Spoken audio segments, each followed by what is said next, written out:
He came to sell a house he hadn't touched in 8 years. He never expected his dead wife to open the door. Hello, beautiful people, and welcome to the Hope Beacon. Before we begin, please hit that like button and tell us in the comments where you are watching from today. Are you in Lagos, London, Toronto, Nairobi, or somewhere we would never guess? Drop your city below. We love knowing our family is out there. Now, let's get into the story. Marcus Webb was 36 years old. He wore a perfectly fitted charcoal suit.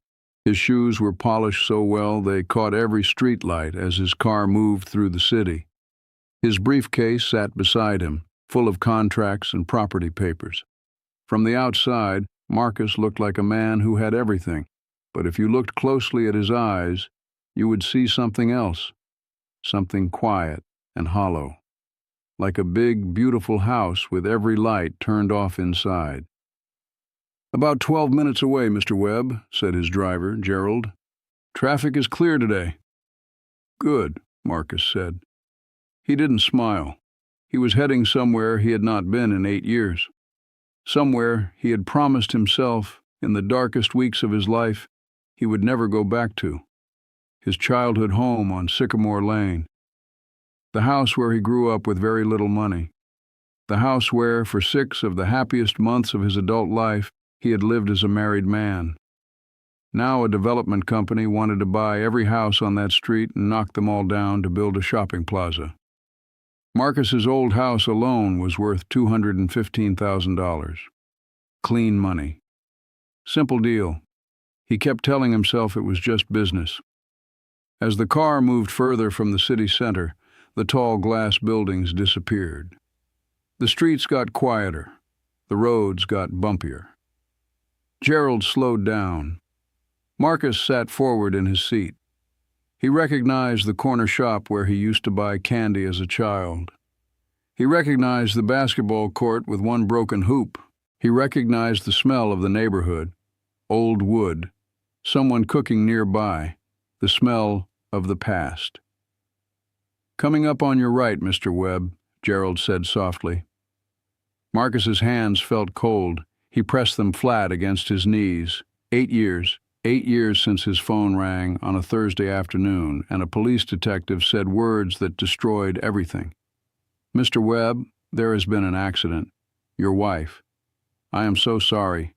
She did not survive. Claire." His Claire, with her bright, warm eyes and her laugh that started deep in her chest and rose all the way up. Claire, who always made her coffee too strong and left books lying open all over the house. Claire, who married him in a small ceremony with 20 guests and a borrowed dress, and who had made that day the best day of his life. They had 6 months together as husband and wife. 6 months before the phone call, before the accident, before the fire, before the closed casket.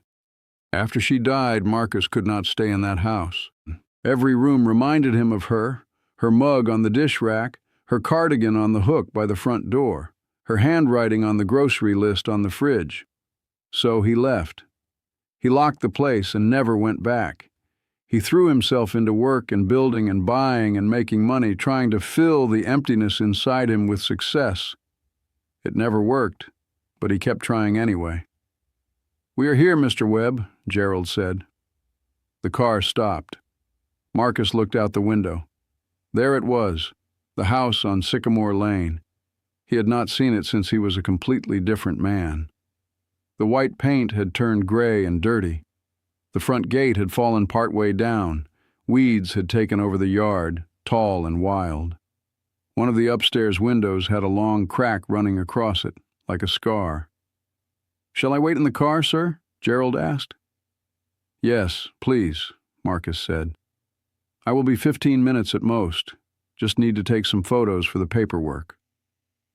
He stepped out of the car and walked toward the house. The air smelled different here, like damp soil and old wood and someone's cooking drifting from somewhere nearby.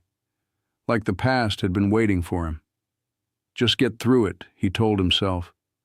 Take the photos, sign the papers, and move on. But then he stopped. Something was not right. The weeds near the front porch were flattened along a narrow path, like someone had been walking the same route over and over. He frowned. Maybe squatters, maybe local kids hanging around. He climbed the steps. The wood groaned under his weight. He reached into his pocket for his old key, the one he had grabbed from a drawer without really thinking, and then he froze completely. There was light coming from inside the house, not sunlight through a broken window. A warm, soft amber glow, the kind a lamp makes. His mouth went dry. The electricity to this house had been disconnected years ago. He had handled that himself, paid the final bill, closed the account. So where was that light coming from? Marcus stepped to the window and looked through the dusty glass. What he saw stopped every single thought in his head.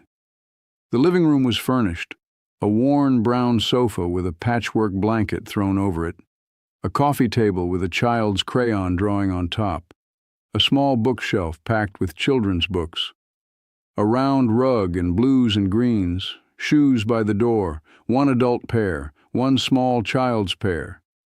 Someone was actually living in his house.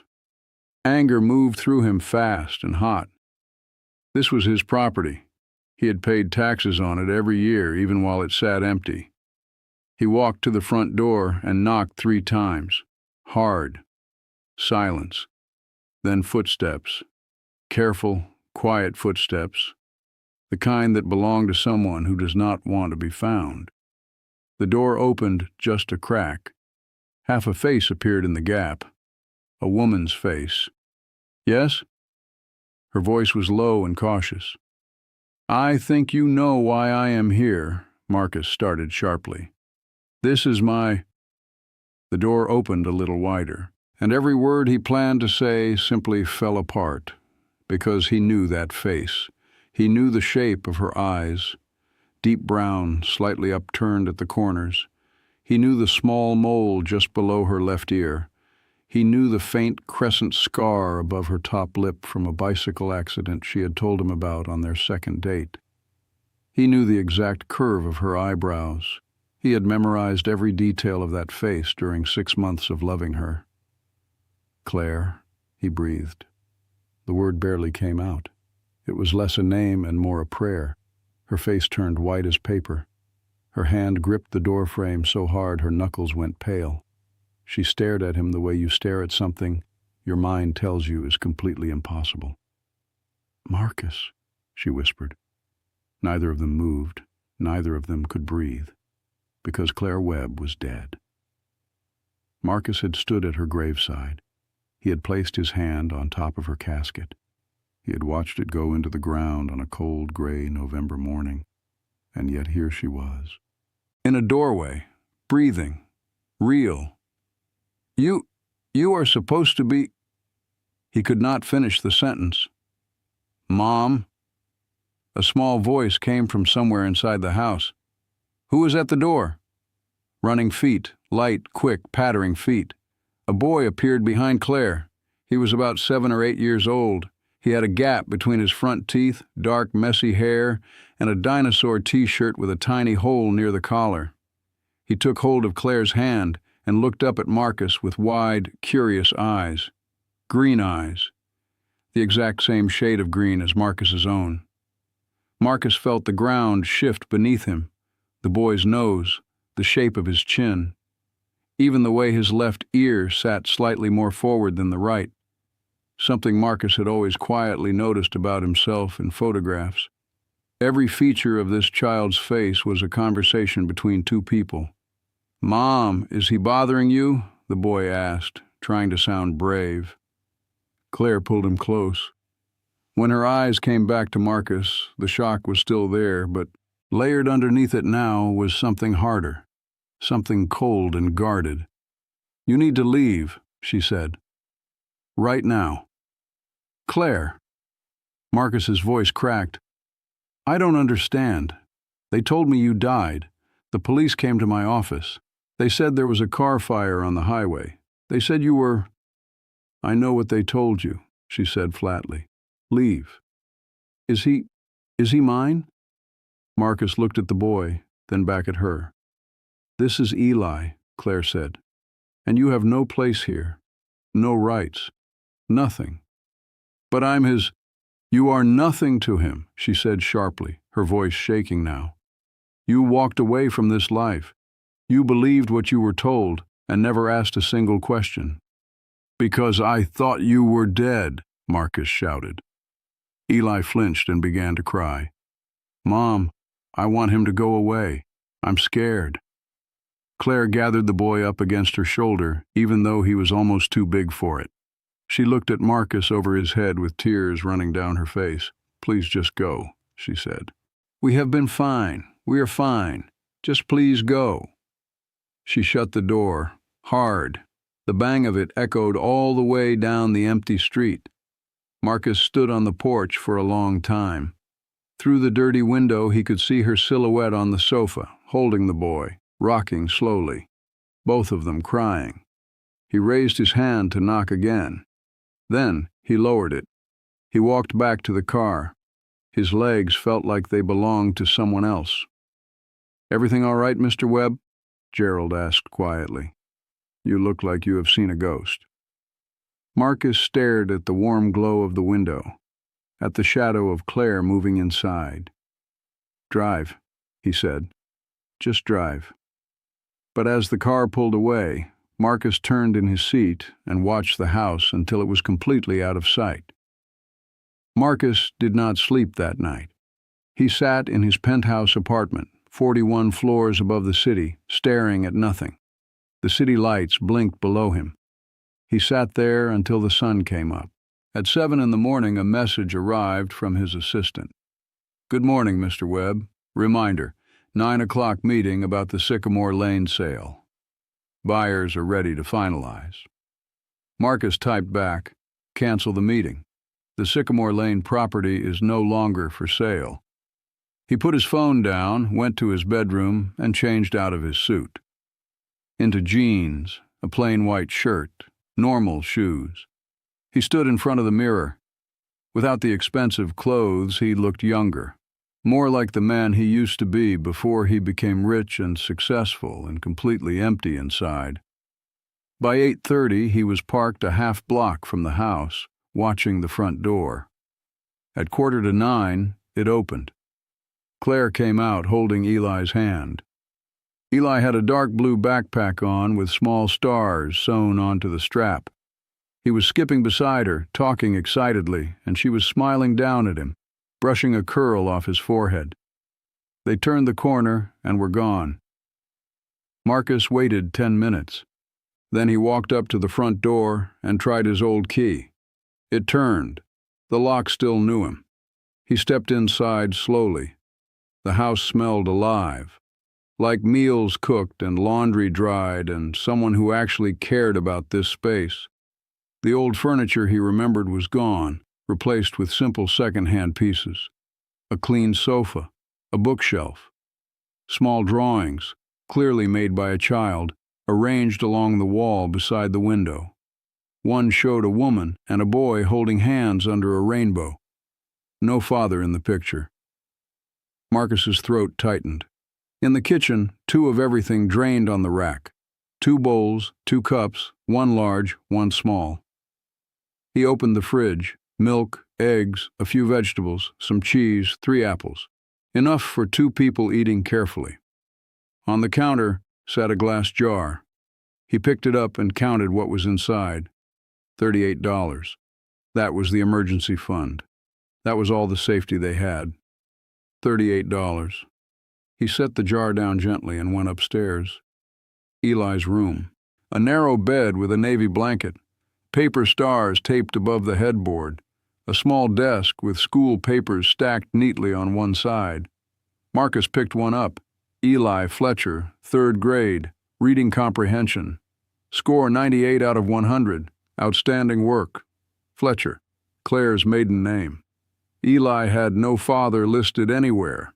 As far as any official paper was concerned, that boy did not have one.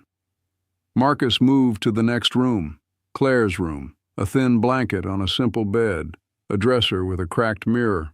On top of the dresser, a framed photo of a sleeping newborn wrapped in a yellow blanket, and beside it, a small notebook labeled "Important Documents" in blue ink. He knew he should not look.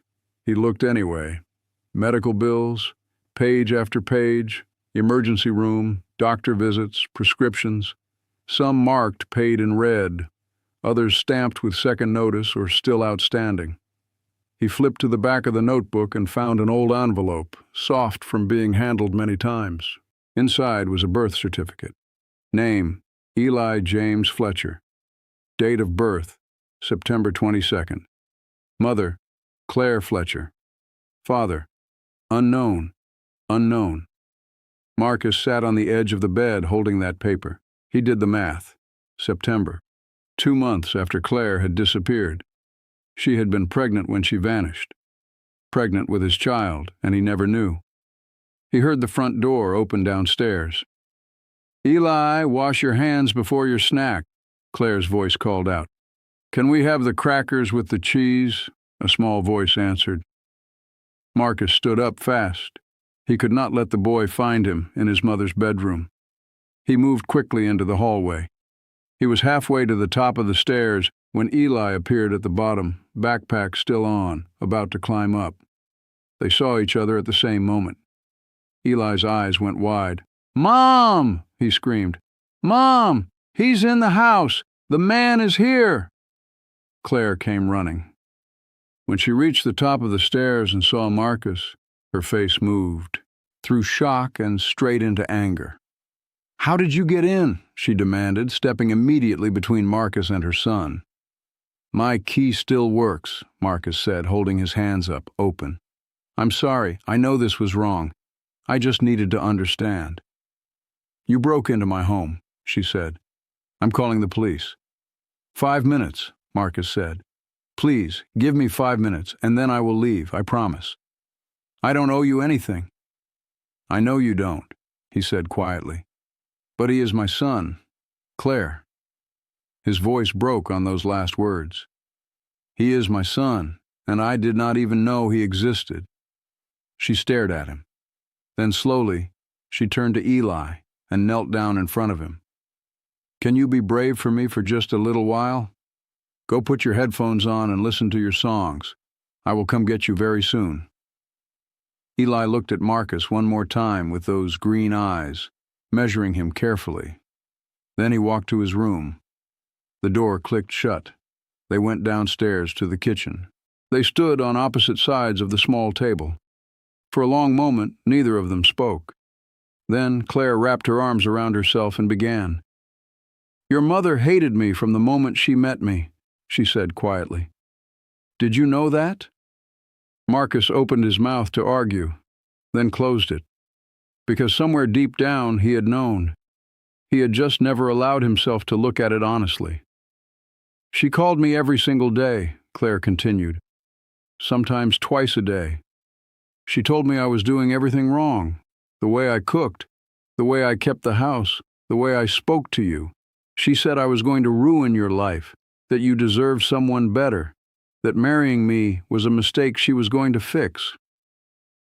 Marcus felt cold moving through his chest. "Why didn't you tell me?" he said. "Because she told me you would never believe me," Claire said. "She said if I tried to come between you and your mother, you would eventually choose her. And I was scared she was right." Marcus shook his head. "I would have believed you. Would you?" She looked at him directly. "If I had told you that the woman who raised you, who you loved completely, was calling me every day to say I was worthless, would your first reaction really have been to believe me over her?" Marcus opened his mouth, and then stopped, because he did not know, and she could see that, and both of them understood what that silence meant. "I found out I was pregnant about 2 months after we got married," Claire continued. She sat down at the table. "I was so happy. I wanted to tell you that same evening. I planned a nice dinner. But your mother arrived at the house that afternoon before you got home. She put an envelope on the table. $50,000 in cash. She told me all I had to do was leave that night without telling you where I was going." Marcus felt something burning in the back of his throat. "I said no," Claire said. "I told her I loved you. I was carrying your child. I was not going anywhere." She paused.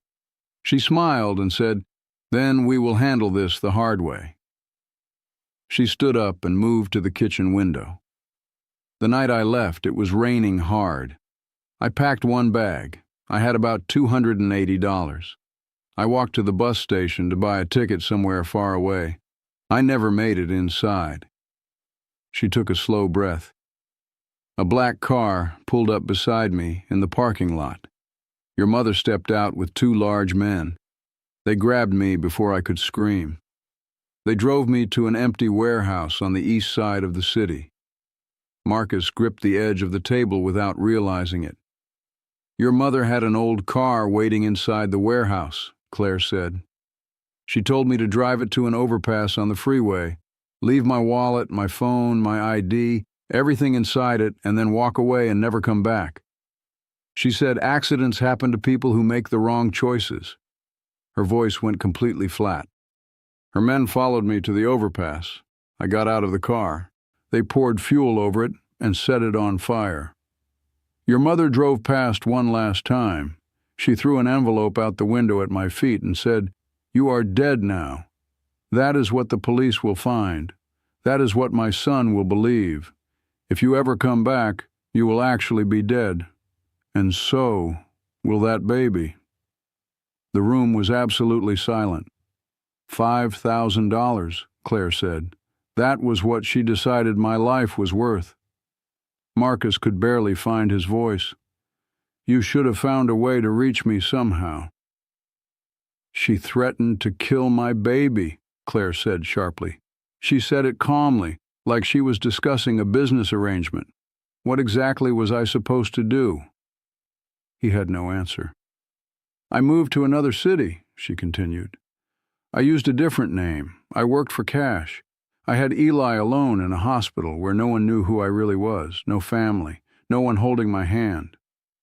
Her voice cracked just slightly. "But when they placed him in my arms and I saw his eyes, looking up at me, your eyes, I knew I had made the right choice. He was alive. He was safe. That was all that mattered." She turned to face Marcus.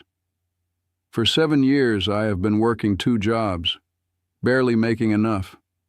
I came back to this house because I knew it was empty. I figured you had forgotten it existed. I broke in, changed the locks, and made it a home for my son. I have been praying every single day that your mother would never find out we were here. And then you showed up." She looked at him with exhausted, steady eyes. "So what happens now, Marcus? What does the man with money and lawyers do with the woman hiding in his house?" Marcus stood up straight. "I am going to my mother's house," he said. "Right now. She is powerful." "So am I," he said. "And I am telling the truth. Wait here. Lock everything. I will come back." He left before she could respond. Marcus did not call ahead. He drove directly to his mother's house, a large, white-columned home on the wealthy side of the city, with a perfectly trimmed garden and a fountain in the driveway that had always seemed too grand for how little water moved through it. He walked straight in with his key. "Mother," he called out. His mother, Patricia, appeared at the top of the staircase. She was wearing ivory and pearls, every hair in place, composed as always. "Marcus," she said calmly, descending the stairs. "What a surprise. You could have called." "Claire is alive," Marcus said. Patricia sat down on the white sofa and crossed her ankles. "I'm sorry?" "My wife. The woman you told me died 8 years ago. She is alive. She has been living in my house with my son, who is 7 years old and has my eyes. She told me everything." Patricia's expression did not change. "Marcus, I think someone is taking advantage of your emotions. You are a wealthy man. A woman appears claiming to be your late—" "She told me about the warehouse," Marcus said. "She told me about the men you hired, the car on the overpass, the $5,000 you threw at her feet in the rain while she was pregnant." Patricia was quiet for a long moment. She walked to the window and looked out at her garden. "I did what any mother would do," she said finally. "You threatened a pregnant woman," Marcus said. "You staged my wife's death. You kept me from my own child. That is not protection. That is a crime." "I protected your future," Patricia said, turning to face him. Her voice was calm and firm. "She was a waitress with no education and nothing to offer you. You were brilliant, ambitious. She was making you soft." "She was making me happy," Marcus said. "And you could not stand it because you were losing your control over me." Patricia's jaw tightened, but she said nothing. Marcus reached into his jacket and placed a folded document on the coffee table.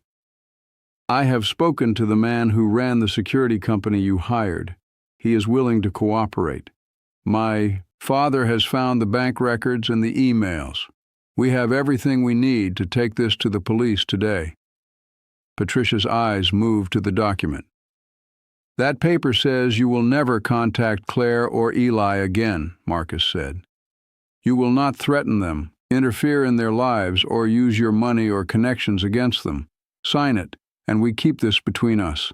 Do not sign it, and I make 3 phone calls this afternoon." The room was very still. Patricia picked up the document. She read every line. Her hands were not quite steady. "If I sign this," she said quietly, "will I ever see you again?" "Not for a very long time," Marcus said. "Maybe never. What you did, I cannot put a time limit on something like that." "I am your mother," she said. "My mother would have wanted me to be happy," Marcus said. "You wanted me to be impressive. Those are not the same thing." Patricia's chin dropped. She picked up a pen and signed her name. Marcus took the document, folded it carefully, and put it back in his jacket. "We are done," he said. He walked to the door, stepped outside, and closed it behind him. Quietly. Finally. He drove straight back to Sycamore Lane. He knocked. Claire opened the door. She looked at his face, and her eyes filled immediately. "She signed," he said. Claire pressed her hand over her mouth. Her shoulders shook once, then she pulled herself upright. "Come in," she said. Inside, Eli was on the living room floor building something with wooden blocks. He looked up when Marcus walked in. "Oh," he said, "you are back." "I am back," Marcus said. Eli studied him with those familiar green eyes. "Did you fix the grown-up stuff?" "I made a good start," Marcus said. Eli thought about this. "My mom says a good start is better than a perfect plan." Marcus smiled, a real one. It felt unfamiliar on his face, like something that had been stored away for a very long time. "Your mom is right," he said. Eli nodded seriously. Then he looked up again. "Are you going to leave again?" Marcus walked over and sat down on the floor a few feet away from him. "No," he said. "I am not." Eli looked at his mother. She nodded slowly. He looked back at Marcus. "Okay," Eli said simply. That evening, after Eli had eaten and been bathed and tucked into bed, Marcus sat with Claire at the kitchen table over 2 cups of tea. They were quiet for a long time. It was not an uncomfortable silence. It was the kind that belongs to people who have finally stopped hiding things from each other. "He knows," Claire said eventually. "He figured it out himself this afternoon. He came out and told me very calmly, 'Mom, I think I know who that man is. He wants to know what to call you.'" Marcus felt something shift deep in his chest. He got up, walked to Eli's door, and knocked softly. "You still awake?" "Yes," came the voice from inside. Marcus pushed the door open and sat on the edge of the bed. They were quiet together for a moment. "I know who you are," Eli said. "Yeah?" Marcus said. "You are my dad," Eli said. Not a question. "Yes," Marcus said simply. "I am." Eli thought for a moment. Why were you not here before? Someone told me a lie, Marcus said. A very big one. And I believed it when I should have kept asking questions. That is my fault. I should have been here. Eli turned his head to look at him. Are you going to stay now? Every single day, Marcus said, if you will let me. Eli was quiet for another moment. Then he reached to his bedside shelf and pulled out a worn paperback book. Can you do different voices when you read? Mom always does the villain and the hero the same way, and it gets confusing. Marcus made a sound that was part laugh and entirely real. I can definitely do different voices. Okay, Eli said. We are on chapter 4. And Marcus Webb, who had spent 8 years building walls and filling silence with work and chasing a version of success that had never once felt like enough, sat down and began to read to his son. 3 chapters later, Eli was asleep. Marcus sat for a while just watching him breathe.